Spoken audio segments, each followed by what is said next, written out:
Fundjava ka sjellë një numër të madh turistësh në Syrin e Kaltër, ku kanë dominuar kryesisht vizitorët nga Spanja të ardhur të organizuar në grupe turistike. Fluksi i lartë është vënë në re sidomos gjatë orëve të paradites, ku turistët kanë zgjedhur të shijojnë qetësinë dhe freskinë që ofron kjo mrekulli natyrore.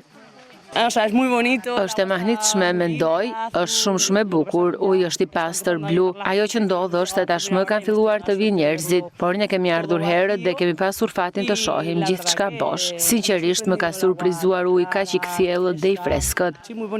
Më pëlqeu shumë që arritëm të vinim herët dhe patëm mundësi ta shihnim pa pasur shumë njerëz rreth e rrotull. Është mjaft vend interesant, shumë bukur të lexosh gjithë historinë e Syrit të Kaltër dhe çfarë përfaqëson. Është me të vërtetë një mrekulli.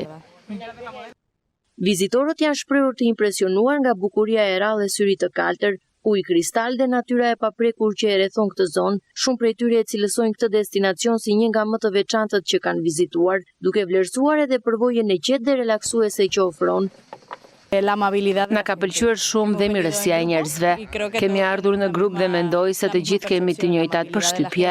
Njerëzit janë tepër mikpritës dhe kjo na ka bërë të kalojmë akoma edhe më mirë. Vendi i mrekullueshëm. Ajo që më ka pëlqyer më shumë është natyra përreth dhe uji super i kristal. Është vërtet shumë e bukur natyra që ka ky vend dhe gjithçka tjetër përreth. Siç tani dhe shoqet e mia, kemi patur fatin të vim shumë herë dhe kemi mundur ta shijojmë ambientin që është kaq i bukur dhe natyror. Interesi turistëve të huaj për këtë destinacion vijon të rritet duke e kthyer Syrin e Kaltër në një pikë kyçe të turizmit veror në Shqipëri.